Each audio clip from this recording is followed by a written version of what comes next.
yan. Illegal yung kanilang ginawa. Mali po yun. Dapat ngayon po nagpupumilit sila na sila daw ang may hawak ng power doon sa loob ng Senate. Tandaan po natin, tatlo yung main powers ng ating gobyerno. Isa po doon ay nasa Congress at kalahati ng Congress ay nasa Senate. At malaki at consequential ang ginagawa ng Senate ngayon. Ngayon po, ang gagawin nila, ang Supreme Court daw dapat ang mag-decide kung tama o hindi yung ginawa nila. At Supreme Court ang magde-decide kung nakanino na yung power ngayon. Nasa side ba ni Cayetano or nasa side ng grupo ni Gatchalian? Meron po talagang crisis na nangyayari kasi on the one hand, ayaw ng grupo ni Gatchalian na magkaroon ng Blue Ribbon Committee hearing ngayong araw na ito. O, di ba? At ngayong araw na ito, gusto ng grupo ni Cayetano kasama na si Marcoleta na gumawa ng Blue Ribbon hearing. Therefore, pipigilan mo ba yung mga senador na nasa Cayetano block na pumasok ngayon? Pipigilan mo ba yung kanilang mga resource persons na pumasok ngayon? Pipigilan mo ba sila na mag-conduct ng mga hearings on their own? Wala namang ganon na provision doon sa ating konstitusyon na pwede mong pigilan. So since bawat grupo ngayon ang nagki-claim ng kanilang rightful power to hold yung mga hearings, wag dapat kahit sino sa kanila hindi ayaw magpapigil.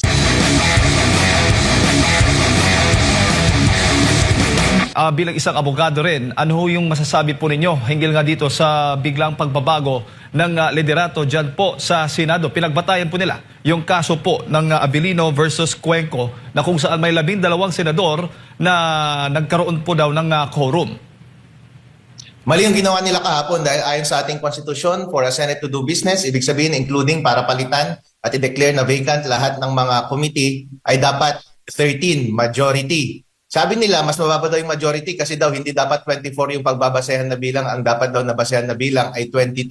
Kasi daw yung dalawa ay hindi na effective and functioning member dahil hindi daw sila mahagilap. Pero mali po yun, doon po kasi sa Cuenco na case, parang ganitong nangyari din. Si Abilino, siya yung Senate President, tapos si Cuenco, siya yung parang si Gatchalian ngayon. Pinalitan nila si Abilino. Kaso nga lang, yung part ni Cuenco noon, 12 lang sila. Ngayon, ang ginawa ng Supreme Court para makalusot sila kasi yung isa sa majority noon nasa states, therefore, ang bilang is bawasan ng isa, kaya yung 12 pwedeng majority na. Kasi daw yung isa ay nasa ibang bansa. Kasi sabi ng Supreme Court, kapag less than quorum ka na nag-ooperate, hindi ka pwedeng makapag-conduct ng business. Pero ang pwede mong gawin, kahit less than quorum kayo, pwede kayong mag-compel ng kasama ninyo na mag-attend. And that is through the issuance of warrant.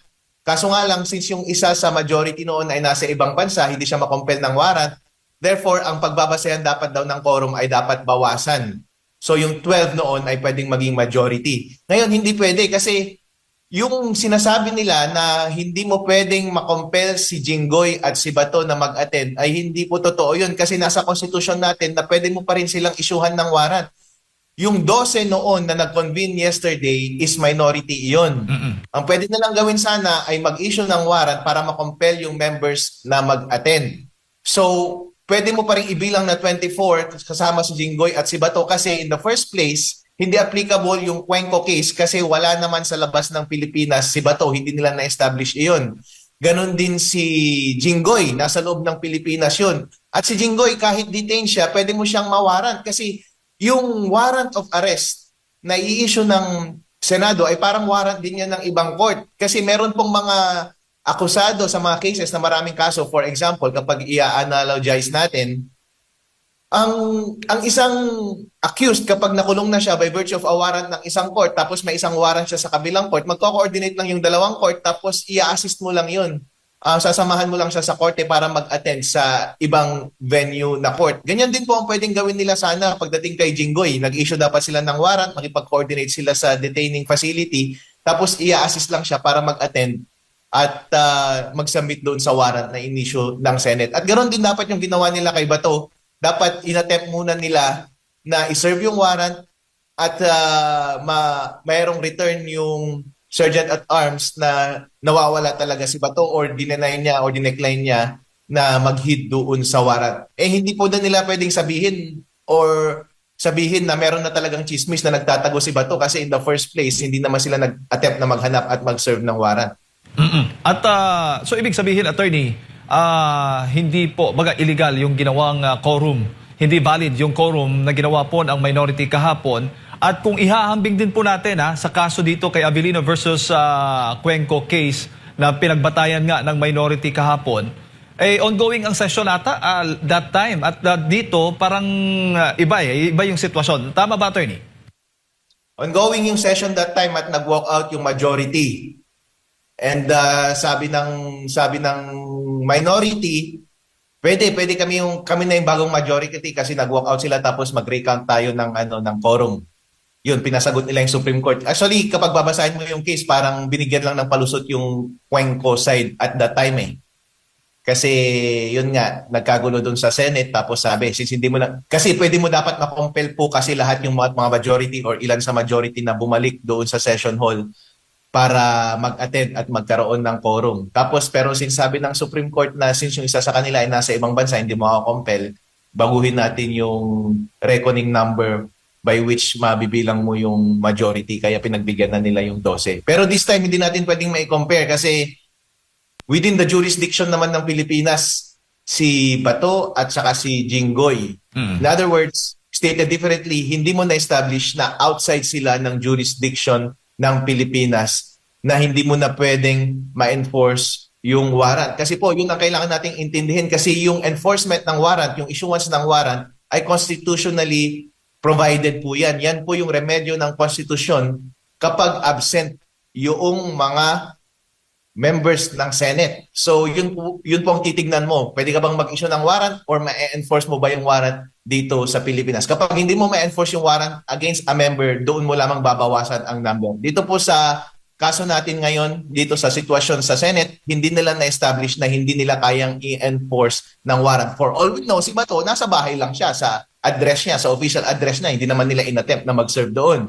And si Jinggoy, alam naman nila kung nasaan si Jinggoy. At practice naman talaga sa mga different venue ng course kapag maraming warrant, ay pwede mo talagang hiramin yung isang nakadetain na tao kasi hindi pa naman siya nagsiserve ng penalty at besides yung penalty at since hindi pa siya convicted at wala pang penalty naman na disqualified siya na mag-serve as a senador, pwede mo talaga siyang dalhin na pumunta doon sa venue mo. Opo. So, anong tawag mo sa ginawa po ngayon ng ginawa ng minority kahapon doon sa Senado? Constitutional crisis yan. Illegal yung kanilang ginawa. Mali po yun. Dapat ngayon po nagpupumilit sila na sila daw ang may hawak ng power doon sa loob ng Senate. Tandaan po natin, 3 yung main powers ng ating gobyerno. Isa po doon ay nasa Congress at kalahati ng Congress ay nasa Senate. At malaki at consequential ang ginagawa ng Senate ngayon. Ngayon po, ang gagawin nila, ang Supreme Court daw dapat ang mag-decide kung tama o hindi yung ginawa nila at Supreme Court ang magde-decide kung nakanino na yung power ngayon. Nasa side ba ni Cayetano or nasa side ng grupo ni Gatchalian? Meron po talagang crisis na nangyayari kasi on the one hand, ayaw ng grupo ni Gatchalian na magkaroon ng Blue Ribbon Committee hearing ngayong araw na ito. O, di ba? At ngayong araw na ito, gusto ng grupo ni Cayetano kasama na si Marcoleta na gumawa ng Blue Ribbon hearing. Therefore, pipigilan mo ba yung mga senador na nasa Cayetano block na pumasok ngayon? Pipigilan mo ba yung kanilang mga resource persons na pumasok ngayon? Pipigilan mo ba sila na mag-conduct ng mga hearings on their own? Wala namang ganon na provision doon sa ating konstitusyon na pwede mong pigilan. So since bawat grupo ngayon ang nagkiklaim ng kanilang rightful power to hold yung mga hearings, wag dapat kahit sino sa kanila hindi ayaw magpapigil. So, I think dapat patuloyin natin silang Marcoleta, yung kanilang mga invited guests na mag-conduct ng hearing ngayon and tignan natin kung sino ang isusustain ng Supreme Court. Kaso nga lang po kasi hindi natin pwedeng sabihin na mag-status quo tayo or status quo ante or status quo ang gawin natin or sundin natin yung nangyayari ngayon na walang banggaan between the two factions. Kasi po, ang Supreme Court, ang tagal niyan mag-decide, alangan naman maghintay tayo ng maraming araw bago natin pabayaan na mag-function yung mga committees and yung plenary ng Senado. Ngayon po, mahirap po talaga kasi magbabanggaan yung dalawang grupo. Kapag hindi po magkakaintindihan yan, baka mag-lead po talaga ito sa malawakang kaguluhan sa ating bansa. Baka magkaroon ng people power at baka magkaroon pa ng violence dahil hindi po malinaw kung nakanino yung power. On the one hand, bawat side nakiklaim sila na nasa kanila daw yung power. Yan po ay recipe for disaster and revolution.